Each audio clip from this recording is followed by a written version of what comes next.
Welcome back everyone, it's time for the next match in week 7 of the VTuber Pokémon League. Today we've got Mirabelle squaring off against Shirahiko in what promises to be a battle of weather control and hazard management. Mirabelle's bringing a very careful, balanced squad, while Shirahiko arrives with a full rain offense, so let's break it down. We've seen this composition before: Rotom, Corviknight, Meowscarada, Great Tusk, Munkidori and Entei. It's a defensive pivot core built entirely around controlling tempo and limiting her opponent's weather. In her earlier match against Digico, we saw that Rotom had Sunny Day and it completely flipped the momentum of the match. And if she's still running that here, it will be her biggest weapon against Shirahiko. Letting her override the rain cuts Bascule Legions and Zapdos damage and activates Great Tusk's photosynthesis. Corviknight and Great Tusk form the backbone of her match control. Corviknight's here to 3D switch into Bascule Legion, Fortress and Clodsire, while Great Tusk can spin away spikes and set up its own Stealth Rocks in return. If she has rocks up, every time Politoed has to come back in to reset the weather, it's taking rock chip damage, and that stacks up over time. The longer Mirabelle keeps the loop going, if she has Sunny Day and forces Politoed to switch in, the more she wins through hazard damage. Offensively, Meowscarada and Munkidori are her key threats. Meowscarada's protein allows it to pivot freely and hit crucial coverage, most notably Triple Axle for Zapdos and Clodsire. But if Zapdos is carrying Static or Rocky Helmet, Mirabelle will need to be very careful around that with Meowscarada. Meanwhile, Munkidori is her cleaner. It probably has Psychic Noise to block Clodsire to recover, and it can pressure Bascule Legion once the rain is gone. Entei rounds things out as a flexible late game cleaner, maybe a backup win condition into Zapdos or Fortress. Switching over to Shirahiko's side, this is a classic rain balance built around Politoed, Zapdos and Bascule Legion. Her entire game plan is to get rain up early, get spikes up with Fortress, and use Zapdos as a special and Bascule Legion as a physical wall breaker. In rain, Hurricane never misses, Weather Ball becomes a water nuke, and Bascule Legion can end games instantly with Wave Crash or the priority Aqua Jet. It's straightforward, but it hits incredibly hard once hazards are up and Mirabelle's Pokemon have to switch into those hazards. Fortress and Clodsire form the defensive core of Shirahiko's team.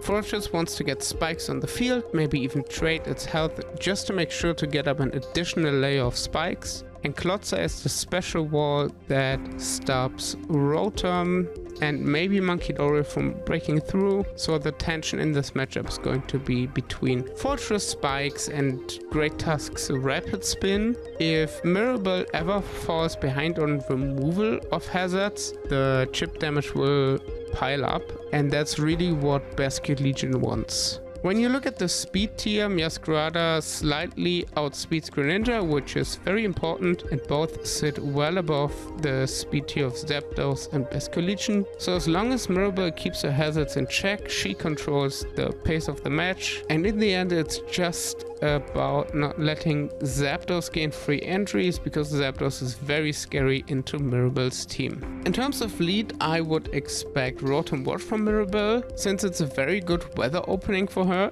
If Politoed leads, the first turn is basically scripted, as she can Sunny Day immediately. You break the rain, lower all water damage, and signal that this game is going to be played on your terms if you do that. If instead Clodsire or Fortress lead, she can hard switch or volt switch out into Corviknight. Even though this is a possibility, leading Politoed is the safest core for Shirahiko, as she can guarantee rain, get momentum, and she can pivot into Zapdos or Fortress depending on what Mirabelle leads. If Mirabelle overextends trying to control the weather early, Zapdos can punish that immediately with Hurricane, especially if it's running Roost to stay healthy. In this matchup, every time Zapdos comes in without rocks up, it threatens to snowball on Mirabelle. So the key dynamic is very simple: who controls weather and hazards wins the game. If Mirabelle keeps Sunny Day up and wins the Hazard War, her team wins this easily. Rotom, Corviknight and Great can cycle forever, and eventually Munkidori and Meowscarada will clean up. But if Shirahiko manages to keep Rain active and her hazards on the ground, I think Zapdos and Basculegion become incredibly strong. Mirabelle's defensive core will start to crack under the offensive pressure that these two Pokemon bring to the battlefield. Alright, enough theory, let's jump into the battle between Mirabelle and Shirahiko.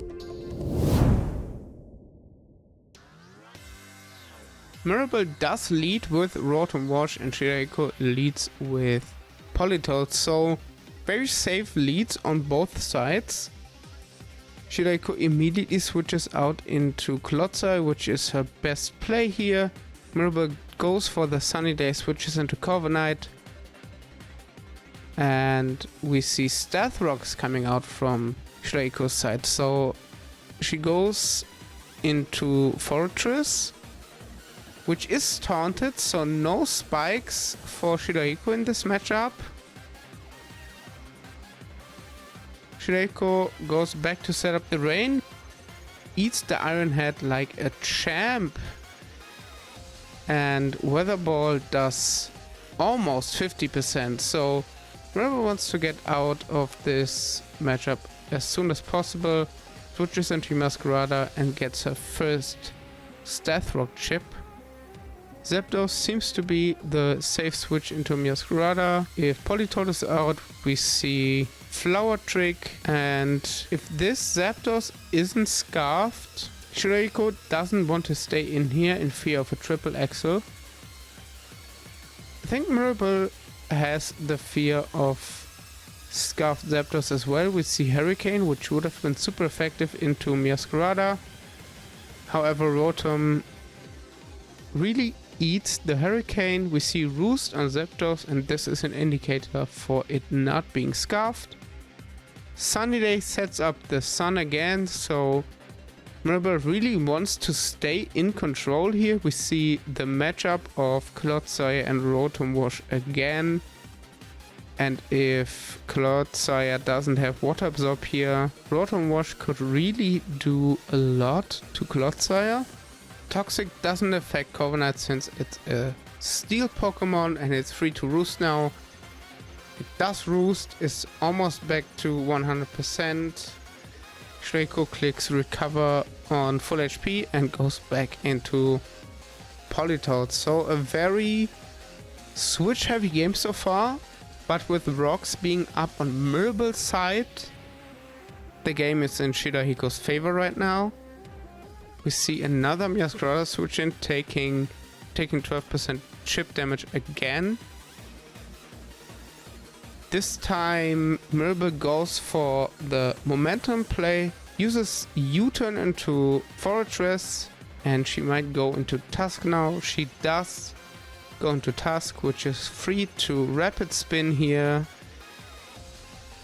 We see Tusk setting up rocks and spikes from Fortress. However, now would be the time to Rapid Spin. We see the Rapid Spin getting rid of rocks and spikes on Mirabelle's side of the field. But Shirahiko just sets up a new layer of spikes here, and this can basically go on forever if Shirahiko doesn't decide to get offensive, which she does. We see Body Press doing 22%. That is good damage. And with Fortress being so bulky, I'm not sure if Earthquake does more. Earthquake doesn't do much, but it still does more than Body Press. In the long run, Fortress will probably win this, which Mirabelle realizes and switches out into Corviknight. Shirahiko predicts this here, maybe, and sets up another layer of spikes. Fortress gets taunted, and this is Fortress' turn to either click Rapid Spin or switch out. Maybe she doesn't have Rapid Spin. Politoed comes out, takes chip damage this time, since rocks are up on Shirahiko's side of the field. Greninja comes out, and Greninja is not a Pokemon to switch into. Greninja eats the U-turn takes a huge amount of damage. And if Shirahiko presses... She stayed in? No, okay. We see a double switch. Rotom Wash switches with Meowscarada and Fortress switches with Greninja. So a very control heavy slow match so far. We had turn 23 and basically nothing happened in this match other than chip damage. Mirabelle sets up a light screen and the sun again. We see 3 layer of spikes from Shirahiko, which is very strong. Volt Switch does okay damage. Mirabelle switches into Corviknight. Maybe Corviknight has Defog as well to get rid of the 3 layer of spikes. Otherwise, Great Tusk would have to switch in 3 layers of spikes here. Clodsire comes in, receives 6% damage, gets taunted. And I don't think Clodsire can do anything against this. U-turn does 10% with a crit. And we see the pivot into Great Tusk. Earthquake does 19%. Switching into this hurts the Great Tusk. And we need to see a Rapid Spin here. We see the Rapid Spin. 3 layers of spikes are gone again on Mirabelle's side of the field. But with this very defensive playstyle, Mirabelle is in a big of... Holy damn.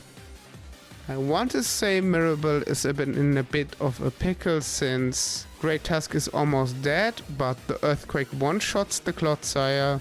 And I think this is the beginning of this match getting very serious. Shirahiko chooses to play Basculegion, which Mirabelle answers with her Rotom Wash switch in, which doesn't take much damage.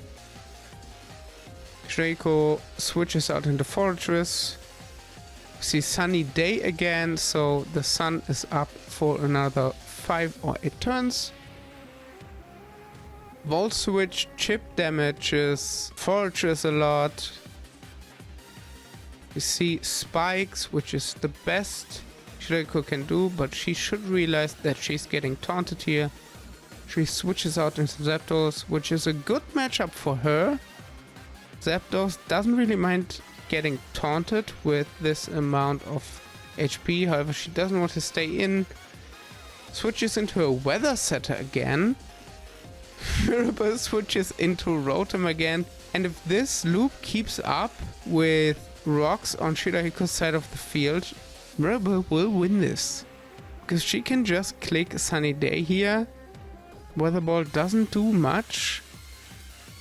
The sun is up again and Politoed has to switch out and back into rocks again if she doesn't get rid of the rocks. Fortress switches into rocks, gets hit by Volt Switch and dies. With that, there's no way for Shirahiko to get rid of the Stealth Rocks on her side of the field, and they are here to stay. This is Meowscarada's opportunity to be very offensive. We see Politoed switching in one last time, setting up the rain. Mirabelle predicts the switch, goes for the... Oh, we see both Rocky Helmet and Static. Mirabelle goes for the Triple Axel. She gets damaged with every hit of Triple Axel because of Rocky Helmet, and we see Static Trigger. That's a paralyzed Meowscarada and a dead Zapdos. It's not looking good for Shirahiko. She goes out into her Basculegion. She uses Aqua Jet just in case. Meowscarada has Sucker Punch since Basculegion is faster than Meowscarada in the rain. Aqua Jet is the faster move. If both moves have +1 priority, the Pokemon with the higher speed stat attacks first. So this is the interaction we see here. Rotom Wash comes out, which easily tanks the Aqua Jet from Basculegion. It's Mirabelle's priority to set up Sunny Day here, weakening the water attacks from Basculegion and Greninja. Politoed comes out, switches into Stealth Rocks, and since it dies to Stealth Rocks before it can activate its ability, the sun is here to stay. And we see Greninja switching in, which is very low now since it took 12% of damage. Dark Pulse does 41% if Rotom doesn't flinch here, which it doesn't. Volt Switch is able to kill the Greninja, and this is a safe switch in for Mirabelle into Munkidori because it's faster than Basculegion and the Shadow Ball. And we see Psychic Noise first, okay. Don't see a Shadow Ball. Maybe it doesn't have Shadow Ball. However, the recoil of Wave Crash is enough to kill Basculegion, and with that, Mirabelle won this very exciting match. A clean, steady game that shows just how much both have improved since the start of the league. This match was really all about weather control. Mirabelle came into this match with a clear plan: disrupt the Rain Core, slow the pace, and dictate the tempo with Sunny Day. It's worth pointing out that she used this setup before, and I think it's becoming her signature style. Rotom Motion might not look like a weather setter at first glance, but with Sunny Day it completely flips the script on rain teams. Every time Politoed entered to reset the rain, Mirabelle calmly re-established the sun, and that simple rhythm broke Shirahiko's main win condition before it could even start. From there she played a textbook defensive style. Corviknight soaked up offensive pressure, pivoted out with U-turn to regain control of the match, and even used Taunt to stop Foragers from stacking hazards, which was very well played. Great Tusk managed hazards on her side just as efficiently, I think. Since it kept her side of the field clear of entry hazards, it made it much safer for later switch-ins. And on the other side, Shirahiko's team concept was very solid. The rain composition with Zapdos, Basculegion and Politoed had potential, but I think the execution just wasn't there yet.